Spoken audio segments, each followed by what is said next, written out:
총선에서 변수가 될 사람들에게 불러줄 노래가 오늘의 주제입니다. 수석님, 일단 어떤 인물에게 어떤 노래를 불러주실 건지 이번 총선 변수 누구를 주목하면 되나요? 윤석열 대통령이시죠.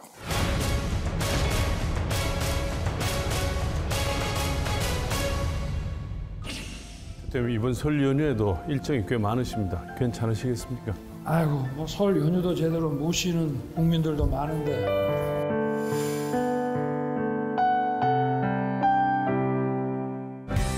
모두 다 우리들의 사랑이 필요한 거죠. 새해 복 많이 받으십시오. 윤석열 대통령은 사실 그 존재 자체는 변수가 아니라 상수잖아요. 윤석열 대통령의 어떤 점을 좀 주목하면 됩니까? 계속 변수죠. 계속 변수인 거예요? 잘해도 변수, 못해도 변수. 그렇게 해서 구도가 계속 바뀌니까. 하여튼 정권 견제 내지는 심판이냐 지원이냐 이것은 이제 기본적인 구도거든요. 그래서 그 중심에 이제 윤석열 대통령에 대한 평가가 있기 때문에 그 틀을 크게 벗어나지는 못하는 선거죠. 근데 윤석열 대통령은 대통령이니까 은거가 안 되잖아요. 그냥 숨어 있거나 안 나타나거나 이런 게 안 되니까 굉장히 영향이 있는 그런 거죠. 그래서 윤석열 대통령. 저희가 또 이제 오랜만에 네. 참. 윤석열 대통령에게 들려주고 싶은 노래. 공전에 히트를 했던 안동역에서를 대체할 용산역에서. 몰라요, 저는 안동역에서. 뭐 안동역에서를 모른단 말이에요? 네. 들으시면 이걸 어떻게 또 받아들이세요? 그래요? 녹화에 날려버린 허무한 맹세였나. 첫눈이 내리는 날 용산역 앞에서 만나자고 약속한 사람. 1월부터 오는 눈이 무릎까지 덮는데 안 하는 건지 못하는 건지 사과 없는 사람아 안타까운 내 마음만 솟고 녹는다. 가방끈도 끊어진 밤에. 이 기자회견을 안 하잖아요. 신년 기자회견 언제 하시나 했는데 기자회견 안 하고 대담으로 바꾸고 대담도 녹화로 바꾸고. 그래서 신년 대담도 아니고 구정 대담이 돼버렸어요, 이게. 가방끈 끊어진 밤에는 뭐예요? 가방 사과가 없었잖아요. 그 가방. 국민들이 1월부터 신년 기자회견 기다렸는데 안 하는 건지 못 하는 건지 사과도 없고 그러니까 그 밤에 국민들이 안타까운 내 마음만 솟고 녹는다. 아니 이 모든 소설이 녹고 녹는다도 아니야. 솟고 녹는다. 다 의미가 있는 소설이었어요. 노래는 잘 들었습니다. 노래 잘하셔요. 네. 이렇게 얘기가 나온 김에 네 분의 총평을 짧게 한마디씩 들어보고 시작을 할게요. 네, 좀 아쉽고 부족한 점은 있지만은 대통령으로서는 네. 국정 전반에 대해서 우리 사회가 또 우리나라가 처한 문제에 대해서 여러 가지 뭐 저출산 문제도 그렇고요, 경제 문제도 그렇고 물가 문제 특히 이런 것에 대해서 설명하려고 애를 썼다 이런 생각을 합니다. 수석님도 짧게 총평을 정리 다시 해주신다면? 달나라 대통령의 얘기 같았어. 달나라 대통령의 얘기 같았다. 뭐 지구상의 다른 나라도 아니고 우리나라도 아니고. 우리나라도 아니었어요? 그렇죠. 우선 국민과의 그 이격거리를 정말 지구와 달나라만큼 벌려놓은 그런 거고요. 언어나 논법 또 현안을 바라보고 해석하고 또 대응하는 이런 방식 이런 것들이 정말 겪어보지 못한 것들이에요. 대표님. 김경률 비대위원이 이제 방송 다음 날 5글자로 아쉽습니다라는 이제 표현을 했는데 저도 이제 아쉽습니다 and 이해됩니다. 왜냐하면 지지율에서 흔히 쓰이는 약보합이라는 표현이 있습니다. 그래서 여러 가지 날 것들 비판적인 질문들 들어왔을 때 혹시나 잘못하면은 총선을 앞두고 지지율이 좀 빠질 수 있거든요. 예. 그런 차원에서는 전략으로 이 절충안을 선택한 것이 아닌가 싶습니다. 저는 이택수 대표하고 반대 생각인데요. 대담은 대담해야, 소담은 소담하게. 이게 왜냐하면은 지금은 약보합이 아니라 강반전이 필요한 시기다. 지금 지지율 안 좋은 그런 상태고 또 총선을 앞두고 있고 이때는 여론의 반전을 도모해야 되거든요. 오히려 대통령은 좀 파격적으로 했을 필요가 있었을 것 같아요. 그래서 10점 만점에 한 7점 정도를 줄 수 있을 것 같은데 지금의 시점은 9점을 얻어야 되지 7점 가지고는 충분하지가 않거든요. 그런 면에서는 정말 승부수를 던져야 되는 시점에 왜 승부수를 안 던질까? 그러니까 판돌아야 되는데 판돌지 않았다. 근데 한 가지 포인트가 또 있는데 저는 이택수 대표님 말씀에 이제 공감합니다. 지금 자칫 잘못하면 총선에 너무 그 영향을 줄 수가 있어요. 그러니까 의도한 바와는 다른 결과가 나올 수가 있습니다.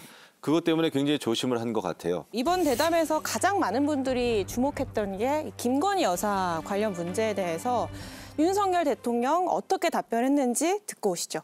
시계에다가 이런 몰카까지 들고 와서 이런 걸 했기 때문에 공작이죠. 그리고 또 선거를 앞둔 시점에 1년이 지나서 이렇게 이걸 터뜨리는 것 자체가 정치 공작이라고 봐야죠. 저도 마찬가지고 대통령이나 대통령 부인이 어느 누구한테도 이렇게 박절하게 대하기는 참 어렵습니다. 제가 보기에는 좀 그거를 매정하게 좀 끊지 못한 것이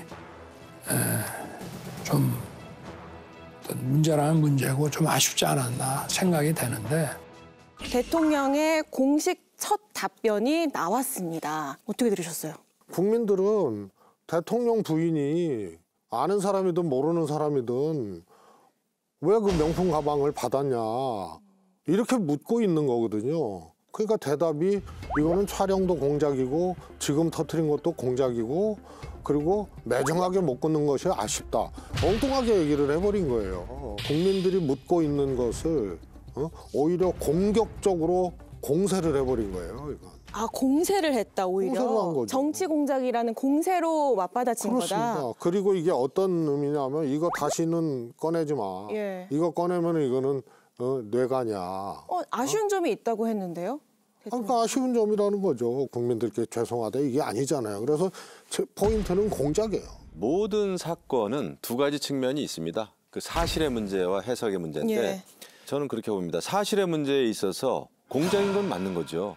영부인을 만나러 가면서 시계에 몰래 카메라를 장착을 하고 어찌됐든 간에 통과를 해가지고 그 선물을 했다는 건데 그거를 일부러 한 거 아닙니까? 누가 보더라도. 예. 그것은 그 현행법도 위반이기도 하고 그런 그 공작의 정치 공작의 측면은 분명히 있는 겁니다. 이거는 사실의 문제예요. 이것을 부인해서는 안 됩니다. 그럼에도 불구하고 그런 일이 벌어진 거에 대해서는 국민들이 지금 굉장히 그 납득을 못하고 잘못된 일이다라고 하는 게 사실 민심이잖아요. 예. 이제 그 부분에 대해서 대통령의 언급이 좀 부족했다라는 거죠. 하지만 분명한 것은 정치 공작이고 계략적으로 모략적으로 접근한 거는 사실이잖아요. 예. 지금 각종 여론 지표상에서 이 문제가 총선에 영향을 미친다고 본다라는 쪽에 무게가 실려 있잖아요. 그렇죠. 예, 그래서 대통령실도 고심 끝에 이런 형식의 대담으로 답변을 한 건데 결과적으로 이후에 어떻게 반영될 걸로 전망하세요? 대담을 하고 소통을 하는 이유는 공감대입니다. 공감대가 있어야 우려됐던 부분이 이제 해소가 되는 거죠. 그러니까 지금 MBN의 여론조사를 보더라도 영향을 미친다가 58%, 영향을 미치지 않는다가 39%니까 영향을 미친다가 약 20%포인트 더 높아요. 예. 그러면 중도층은 여기에 무게가 실려 있는 것이거든요. 그럼 적어도 함정 몰카, 몰카 함정 이거 잘못된 거야. 그럼 국민들도 그렇게 생각을 해요. 근데 국민들이 우려하는 부분은 이 부분이 아니라 명품백을 수수했다는 겁니다. 그러면 대통령도 명품백을 수수했습니다.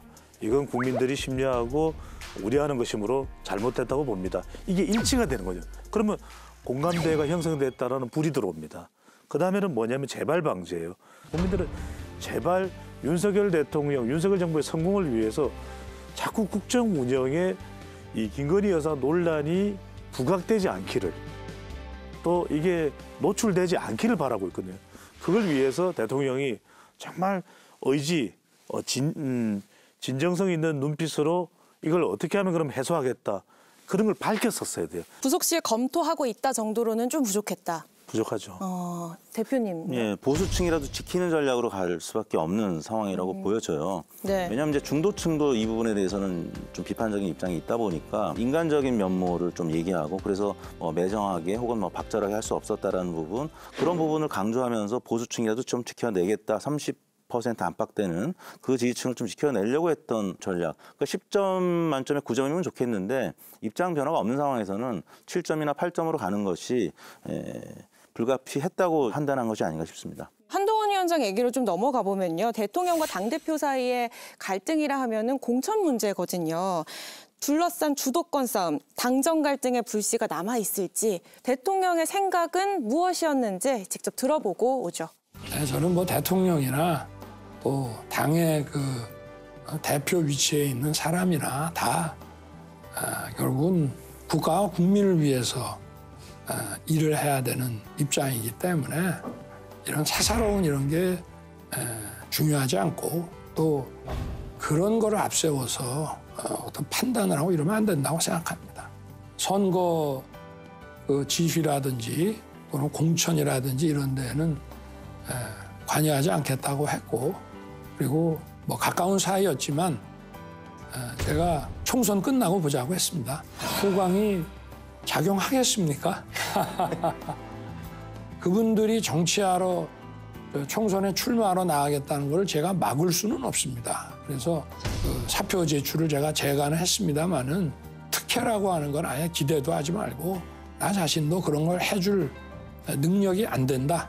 그러니까 공정하게 룰에 따라서 뛰라고 그렇게만 했습니다.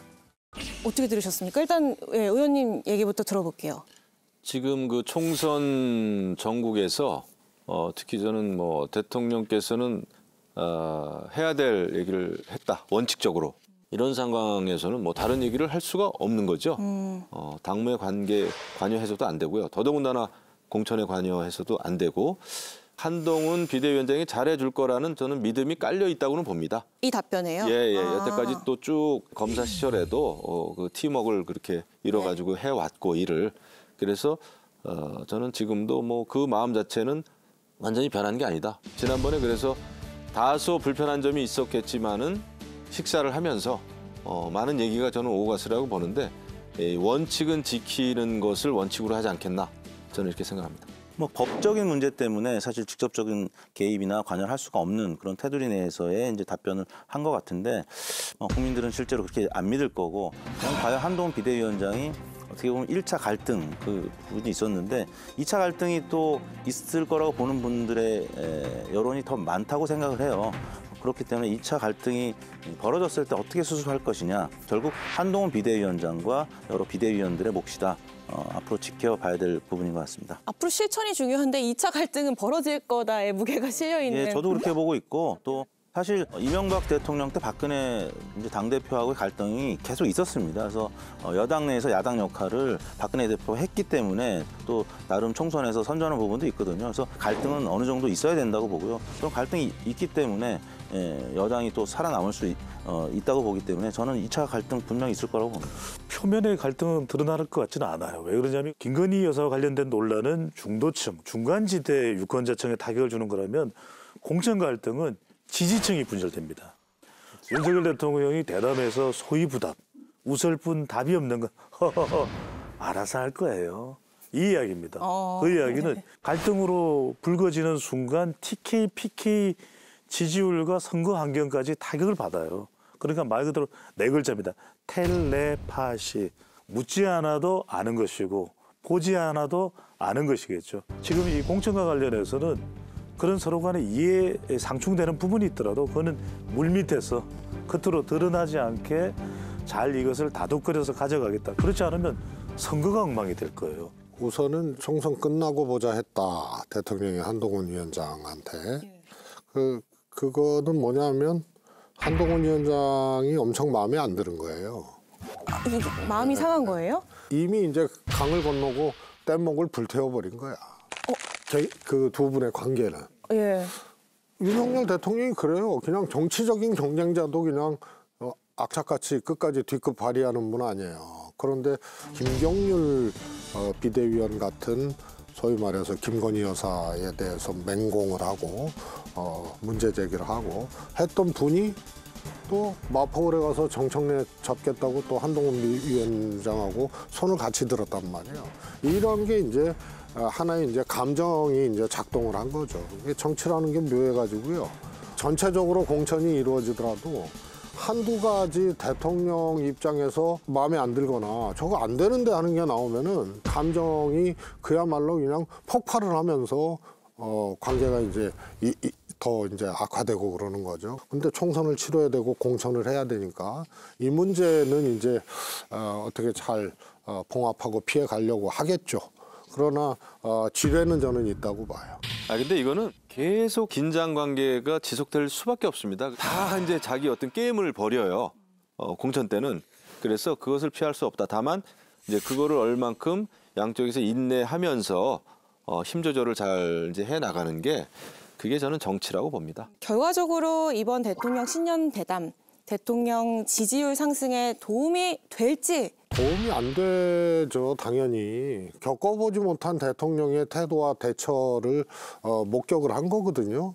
그렇기 때문에 제가 보기엔 이거는 득이 될 수가 없는 거죠. 국민들은 본질을 피해가는 방식 자체도 굉장히 뜨악하고 좀 당황스러움을 느꼈을 거라고 봅니다. 제가 볼 때 총선에 영향을 전혀 안 주지는 않겠죠. 뭐 대통령의 또 대담이었기 때문에. 하지만 약보합세, 보합세죠. 그 정도로 유지가 되지 않겠나 생각합니다. 오히려 당의 여러 가지 지금 흐름이나 당의 방향, 당의 어떤 그 한동훈 비대위원장이 이끄는 그 당의 어떤 그 흐름, 그런 게 더 크게 총선에 영향을 주지 않을까 저는 오히려 그렇게 생각합니다. 대통령 지지율을 10%포인트 더 올릴 수 있는 전략이 얼마든지 있거든요. 그래서 저는 10%를 더 올리는 방법을 지금 단독 공개를 합니다. 지지율 소유다. 첫 번째 소통성을 키우면 돼요. 어떻게든 적극적으로 방법, 내용 따지지 말고 더 적극적으로 진심으로 소통하면 됩니다. 도어 스태핑 다시 합니까?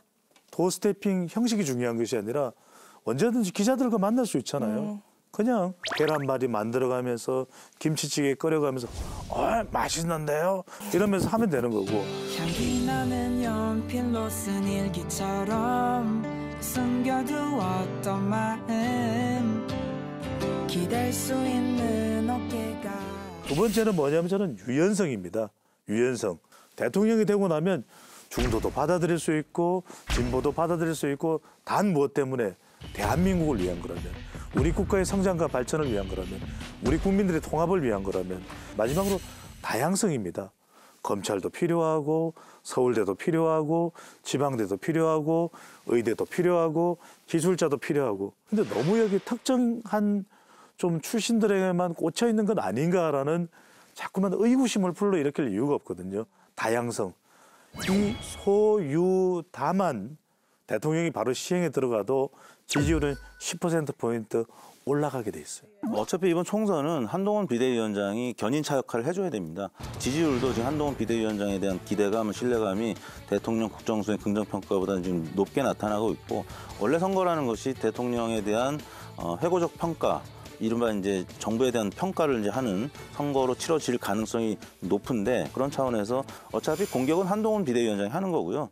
여기서 더 이상 실점을 하지 않는 선에서 대담을 한 것이 맞는 포인트였고 뭐 횡보하는 정도로 봐야 될 것 같습니다. 그렇죠. 저는 그 100% 공감하는데 우리 이제 배종찬 우리 대표께서 말씀하신 것도 충분히 이해를 할 수 있고 그거는 굉장히 그 어떤 국정 운영을 책임진 대통령이 걸어가야 될 길입니다. 원칙적인 길인데 근데 지금 상황과 때가 조금 안 맞을 수는 있다. 지금 총선 직전이거든요. 공천을 막 해야 되고 또 비대위 상황입니다. 당은. 그래서 당이 비대위 상황에 맞는 그 개혁 공천, 혁신, 정책을 쏟아내는 것으로 총선을 치르는 게 맞지 않나 싶습니다. 지금 상황 때는 조금 아닐 수 있겠다라는 생각이 드는 거죠. 그럼 소통을 한동훈 위원장이 더 하는 걸로. 지금은 아마 그렇게 갈 수밖에 없습니다. 그리고 지금 이제 야당이 정권 심판론 가지고 총선을 치르는 것이 원래 야당의 기본적인 전략이잖아요. 네. 그렇게 됐을 때 오히려 한동훈 비대위가 그것을 좀 막아내는 역할도 하면서 또 다른 이슈를 제기하면서 치르는 것이 좋은 전략이 아닐까 생각이 들어요. 마무리를 좀 해볼게요. 윤석열 대통령이 총선 승리를 위해서 네모하면 된다. 이 네모에 들어갈 말 한마디씩. 국민의힘이 열심히 뛸 수 있도록 그냥 응원해 주시면 되겠다 생각을 합니다. 응원해주면 된다. 네. 한동훈 위원장에게 오롯이 힘 실어주면 된다. 같은 맥락인데 이제 골프 칠 때 힘을 빼라고 하잖아요. 힘을 빼면 된다. 대통령은 힘을 빼라. 네, 한동훈 비대위원장한테 힘을 실어주고 뭐 같은 맥락인데 힘을 빼야 된다. 꼭 제가 그걸 해야 되나요?